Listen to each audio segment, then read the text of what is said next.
Okay, in this video, I'm going to purport or recommend that you take control of media in your life. Now, the first step in this is to, number one, stop watching the news. And the way that I want to encourage you to value media is as follows. Time spent per value generated. And the way that I want you to pay attention to that is that value is you did something because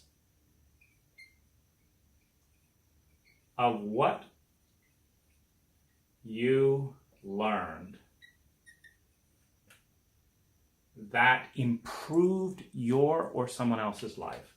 So this is the measuring stick. So anything you watch, read, listen to in any format and on any platform that you do something about that directly improves your own or someone else's life is valuable media.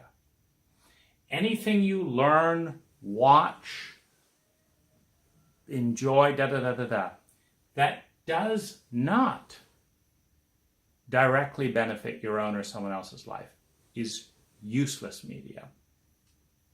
Now, when I first did this analysis on the news, first of all, it helped. I'd grown up in several continents, and I noticed the news is different. You're in England, there's one news. You're in America, there's another news. You're in Canada, there's another news. You're in Thailand, there's another news. So the news is not the news. It is what is culturally interesting or nationally interesting for a given audience. So it's not some official news. It's very varied, and if you really think about it, listen to the news. 3 people died in a bus accident in Bangladesh. I mean, what does that have to do with our life unless we're going to do something about it? Now, I did a quick analysis myself using this standard: time spent for value generated. I think that's a good measure for any focus of our lives. Value generated meaning how much time was spent doing the activity, in this case watching the news, how many people benefited because I watched the news, and how much. And I came to the conclusion that I had never benefited once watching the news, and that no one else had either. Meaning I'd spent roughly, if you watch or listen to the news 30 minutes a day on average, you take 365 days of the year. Let's just be generous and say it's only 150 hours a year of your time. So for 150 hours a year, in my case, I learned all kinds of stuff that was usually depressing that did not benefit me one bit. Now, people will say it's irresponsible, blah, blah, blah, blah, blah, blah, blah, blah, blah. I would say that it is irresponsible to do anything. The one thing we have in life that is finite is time. It is irresponsible to spend that time when we have so little of it, doing things that produce no value for anyone. Meaning, if you can turn to anyone in your life and say, did you ever benefit because I listened to the news? Did you feel happier because I listened to the news? Did your life change? Did anyone's? And you can say yes, then by all means. But I also want to say that it's not only did you benefit. The question is, did you benefit more than doing anything else? So, weather forecasts are one thing, and we now have apps that's a second or two a day. We're talking about sitting down to watch a program called The News, usually about the horrible things in other people's lives. I want to encourage you, if your news watching does not contribute, to delete the news from your life. This is 30 minutes a day. Now, what are you going to do with this time? Because it's not, okay, I'm going to sit and watch Seinfeld and potato chips, though you might enjoy yourself more watching a sitcom than the news, and that could be fine for immediate enjoyment. But this frees up time to watch other media. Now, the other thing I want to encourage you to delete is advertising, meaning it clutters the mind. And if you watch TV, or if you watch YouTube, or etc., in a way that plugs ads, you are going to be flooded and distracted by advertising. And what I've done with YouTube is I bought YouTube Red, no more ads ever, anywhere. $10 a month, it's great.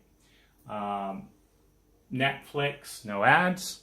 And I wanted to spend a little bit of time on Audible. And the platforms that I've replaced, so we've got Netflix for advertisement-free movies, and also the other thing with Netflix, etc., the whole range of different programs, Amazon, the whole thing, is that you can start and stop movies. So I often watch movies when I'm eating.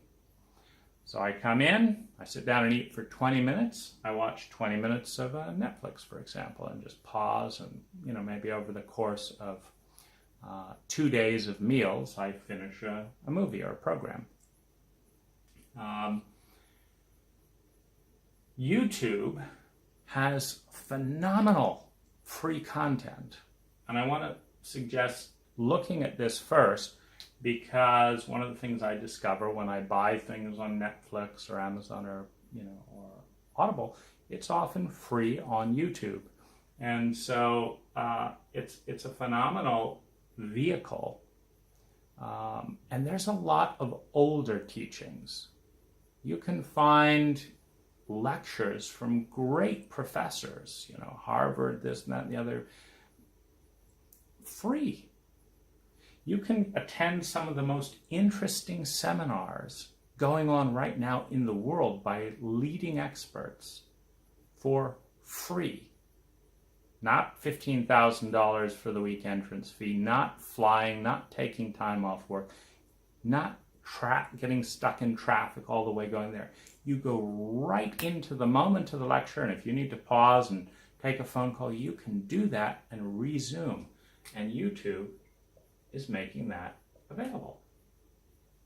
Now, on Netflix, there are a number of things. I love the documentary section. I love learning what people are doing. There's one other kind of platform I'll bring in, which is TED. That's another platform. Ideas worth spreading. You've probably heard of it. But I also want to pay some attention to Audible. So delete the news, delete advertisements. I delete radio as well for the same reason. Again, advertising, the constant updates of the news, and I delete politics, not because it isn't important, but because of the proportion of time invested to value generated. And because in some ways I find the current system to be so sick that I'm not given the choice that I would like to make. So it's kind of choice between two rotten eggs. I don't get all excited about it. But the biggest thing is time invested. For example, the amount of time I used to spend on politics, I write a whole book. I will do this project to run through this whole thing for an entire year. Will take less time than I used to spend just talking about politics, not even helping anyone, just talking. So if you can delete politics, delete the news, delete radio, and delete stuff with advertising, such as, for example, YouTube Red, you then have about an hour a day that you can point consciously towards something exciting, something beautiful, something good that you'd like to give birth to. So for me, my current sources are Netflix, YouTube, TED, and Audible. Now, Audible has been such a game changer for me that I want to spend a little time on it.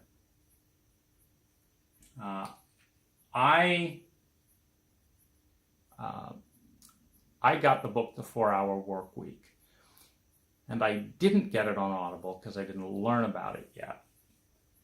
But that book changed my life. I'm in Thailand on this 4-hour vacation, probably somewhere between 20 and 30% because of reading that book. Now, I got the CDs because being able to listen to that in my car or while eating frees up time. By turning something from written text into audio allows me to multitask. Meaning I feel my enjoyment eating, my enjoyment taking a bath, my enjoyment being in the hot tub, my enjoyment going on a walk, my enjoyment laying in bed resting, my enjoyment cooking goes up when I'm listening to a great book. Now, I can't hold the book, of course, doing that. And so what this has done, what Audible has done, is created an explosion of literature. And it's done it in 3 ways. First of all, I've got 200 books on the phone that's making this video. It's beautiful. Holds my place, this, that, and the other. I just have to press play and it comes out of the speaker and the headset. I don't have to bring books traveling. So it makes the ease of access and listening, because I always carry my phone, so it's there. It's always there. I don't have to remember anything. That is 10 times easier than lugging a book around with no extra effort and memory. Number 2, the multitasking element. But number 3 is when I bought that book, The 4-Hour Workweek, on CD format, I had to change the CDs. I had to only listen when I was in the truck, that had the CD player, and I didn't want to carry a big Walkman and CD Walkman and that kind of thing. So, and it costs like $40. If you buy an audio book unabridged on CDs and get like 6 or 10 CDs, it's $40 in many cases. Or at best, in a really good case, like $19.95. Audible brings my cost to $9.95 per title. And there's one more benefit. If I don't like the book, I return it free of charge. This is heavenly, because every time I hear a title now, I get out my phone, buy it. Next time I get a chance, I start listening to it. If I don't like it, I return it. It is wonderfully mind-enhancing. The amount of media that I consume of a useful nature has gone up more than 1,000% thanks to Audible. And I've spent $5,000 for my 500 Audible titles so far. $5,000. I've made more than $200,000 directly implementing things I've learned on those 500 books. So, and I'm going to make it even easier for you. I'm going to spend a little bit of time later in the series talking about a couple of the books on Audible that have dramatically improved my life, whether by raising income, this, that, and the other. And so you don't even need to spend the $5,000 to get $200,000. I mean, so there's a lot of benefits to Audible.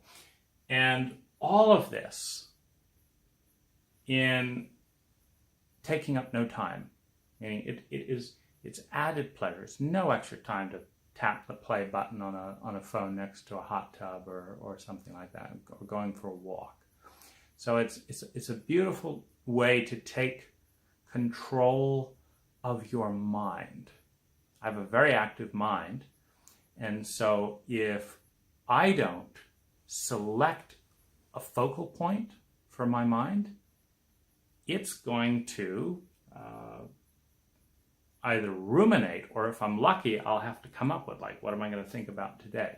And rumination statistically leads to a deterioration. Rumination is always a downward spiral, whereas learning new information, always an upward spiral. So that's the message for today. And remember the 80-20 rule. This doesn't strike you as that idea out of 5 that I'm sharing that's really important, just let it go. But if this is the one, if this is that 20% that can really change your life, download the free Audible app and look out for some of the titles I'm going to be talking about. Thanks for watching.